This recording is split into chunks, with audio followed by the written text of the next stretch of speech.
Hello everybody, I'm Ard, and welcome to another episode of Minecraft Enigmatica 2 Expert. Today, we're going to do an episode that I had not actually planned on making. As you can see, I cleaned up my AE2 room a bit, and I was actually building out a lot of capability for auto-crafting. And this led to a lot of frustrations and a lot of lessons learned on my part, and I figured I might as well do a quick episode about that. Because some of the things are important, and some of these things I didn't explain very well in the last couple. So as you can see, I've moved most of my stuff into compact machines now. I still have a couple of discrete machines like the dry bay above me and the security terminal, but for most everything else, it's all safely compacted into these boxes. But I'm still not entirely happy with the layout as it is. And I'm thinking I'm going to do something like I did with the storage and connect them all to the wireless network like I do right here so that I can more easily add more ME controllers to this to add more auto crafting capability as I get further down the road. But that brings me to the first point, power usage, and the fact that these wireless connectors use quite a bit of power, and I didn't really explain how to see how you find the power in the first place, and it's using the network tool, which can be combined into the morphing tool if you want. And if you right click it on your ME controller and do not shift right click it, otherwise you'll pop it right off, it will show you how much power is actually being used currently and what each machine is using up. Most of it's a relatively small amount of passive draw, like I've got 30 co-processors that are using about 2 RF each. But then you scroll to the bottom and find out that your wireless connector is using 400 RF, which, to be clear, I did know about, and it's not even all that big of a power draw considering my void miner and my laser base are taking up significantly more power. But if I want to scale this out, it will use up a not insignificant amount of power over time.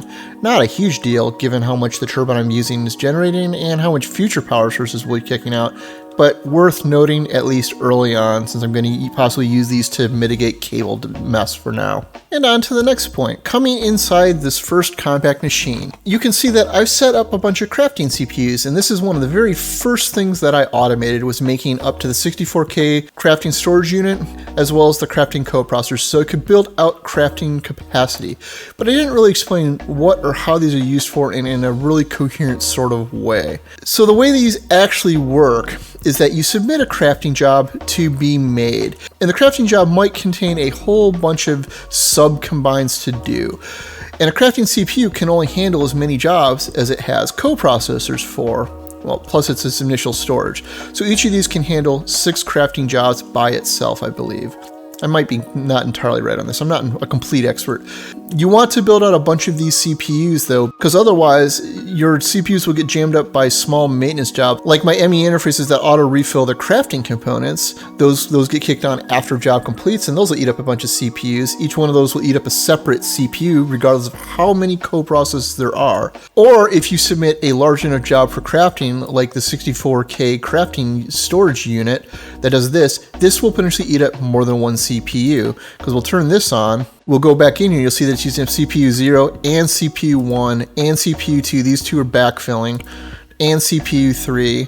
It's using up multiple of these units, and you can run out of capacity to do crafting if you're trying to do multiple batches of things at the same time. So the lesson is automate this early and set up a bunch of them. I still want to fill up most of this compact machine with them. I'll probably have to use multiple inputs to do it, but this is only using up a handful of channels right now as it is. On to the next box, and in here you can see I have molecular assemblers and ME interfaces to do all of the non-machine crafting. Now you'll notice I only have a single cable going into this, and that's because these machines can proxy the connections into each other. I don't know what the actual upper limit is. If you look up some guides, you'll see that they usually have multiple cables going into a largest cube of these. For max efficiency, you can do things like set up stars with a single ME interface completely surrounded by molecular assemblers if speed is a necessity. You can actually access these via a special terminal called the ME interface terminal. I don't actually have one made, I probably should, but here we are. And then you can name your interfaces to tell yourself what they are so that they're accessible via the network even if you can't physically get at them because, you know, they're buried in molecular assemblers and you need to change the recipes in them. So be aware that that's an option. I don't really need that sort of capacity right now, so I'm just going to build a cube of these and see how it goes. One of the things that I did not mention, or maybe I mentioned but I didn't show, was that the molecular assembler can take acceleration cards, and the acceleration cards honestly aren't all that hard to make. because they just require Fluix crystals and an advanced card, which just requires a bunch of diamonds because the calculation processor uses them as well. But if you're at the point in this pack where you are automating things anyways, diamonds are probably not your bottleneck. So make sure you load these up. It'll make your crafting go a lot faster. Now, if we come into my machine auto crafting box, you can see that I've made quite a few additions. And while we're talking about the acceleration cards, I would be remiss if I didn't point out the advanced Inscriber and the fact that it can also take 5 acceleration cards, which makes circuit production really, really quick. It's nearly instantaneous at that point. While I'm at it, I also automated the Immersive Engineering Press as part of setting up to automate molecular assemblers, because one of the things it needs is a basic machine casing way down here at the very bottom of its crafting chain, which requires large iron plates. I could have done this with dense iron plates, which would have been easier probably, because I can use the pressurizer from Nuclear Craft. But I have to do these for wires and rods later anyways, because this is the only machine that can do those two things regardless. So I'm probably gonna have to add 2 more of these in here. But this is how I went about doing it in case it's not obvious to anybody else. I just set up an enemy interface and connected it to an extracting conveyor belt. If you were watching when I set up the initial press, this is what I used when I initially set it up, and I just didn't like the way it worked and just used a hopper instead. But for intents and purposes here, this actually puts it out at the correct speed for the press and just keeps everything running smoothly. So I just used that here, which then stamps out whatever it's supposed to stamp out, in this case, plates from blocks, dumps it into that crate there, which then gets dumped via item duct back up into the ME interface. Pretty much just like the other machines work, it's just a longer process. And this is how you can handle anything that's just not like a single machine too. It's just, the interface just tells them what the recipe is and you just have to pipe it through, which isn't really that big a deal. The one thing I would note is be aware that much like the Inscriber, this press, if you push the button to add it to the pattern, you need to remove this from the recipe on the pattern. Otherwise, it will choke and die when it tries to process the whole thing. Same way as with the advanced Inscribers. So make sure you don't miss that, however. Okay, and on to the whole reason I'm even making this video, because this caused me a couple hours of confusion and frustration and just irritation. And that is automating the creation of Fluix crystals. And you need to be aware there's 2 types of Fluix crystals. There's Fluix crystals and there are pure Fluix crystals, okay? This Fluix crystal, the recipe, the first one, is primarily made by 2 methods. One, by Fluix essences from Mystical Agriculture, which I am nowhere near making, or by throwing charged Certus, nether quartz, and redstone into water, and then it instantly pops out. You saw me do this way back when I first bootstrapped some of this stuff in to make crystals for, I don't know, something or another. I can't even remember at this point. But those are not the ones you actually want to use for the most part. And that's because there's this other set of recipes for the pure Fluix crystal, which is interchangeable and almost always with the normal Fluix crystal, except the way that you make them is with seeds. And the seeds are made with Fluix Drost, which are crushed Fluix crystals, the first type that we were just talking about that you make with the other 3 items. And the important note here is that when you make it, you make 2 of these. And this is where you need to be a bit careful with guides you read online, because most of them will say, well, why don't you just make it with seeds, or other bad general advice, because there's a I don't know if it was changed or if this is how it is everywhere, but the recipe to make the dust requires 1 Fluix crystal to make 2 seeds, which makes 2 pure Fluix crystals, which we have these blocks here that can be created either by 8 pure Fluix crystals or 4 Fluix crystals, which that's the same number, folks. So the important takeaway is that the normal Fluix crystal, however, can be doubled into pure Fluix crystals. It's just a pain to make. So the correct way to do this is using something called the AE2 formation plane. And this is where I got a massive headache. I tried everything in my power to do it that way.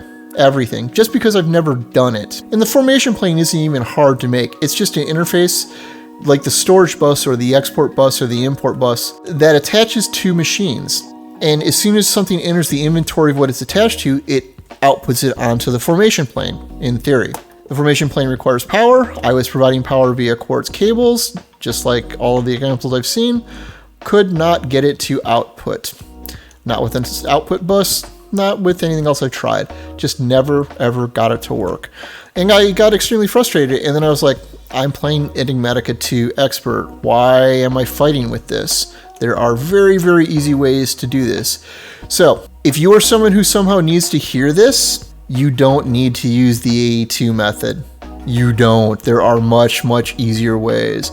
The old-fashioned way would be using like a dropper or a dispenser and a redstone clock to kick it into the water. That works fine. I'm using a precision dropper because you don't need the redstone clock. By default, it just dumps everything in its inventory, which is what I'm doing there. It just kicks it sideways 1 block over directly into the water, and then the item collector picks it up. So you don't need to use AE2, folks. You don't. There are easier ways. It's okay. It's okay, I swear. So don't be me. Don't spend like 2 hours trying to riddle this out if you're just trying to get something working. Especially since Fluix crystals are so core to everything in this pack to get everything bootstrapped. So you see I've got it fed in over here, and it's handled just as normal. It's a long, lengthy process. It starts by, like, you make something that requires the crystal, the pure Fluix crystal, which then tells it needs to make a seed, which comes out of the crystal growth chamber, which I've got right here directly behind me, which then requests the seed be made in the water behind me here, which requires the dust be made, which comes from, I want to say the manufactory right here. I think that's where I'm crushing it. You get the idea. It's a sizable chain just by itself, but it goes pretty quick because the transformation's almost instant in the crystal growth chamber.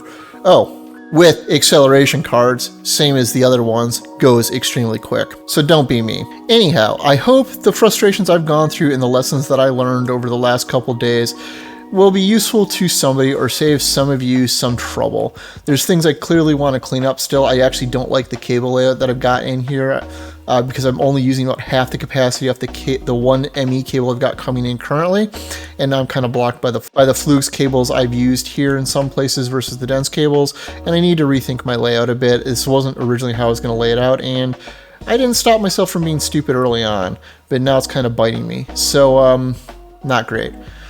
But we will get there, and I'm going to build up higher for different machines later coming in from different tunnels. Anyways, that's a problem for another day's art, who will be angry with today's art, I'm sure. But, as always, I'm Ard. Thank you for watching, and have a good day.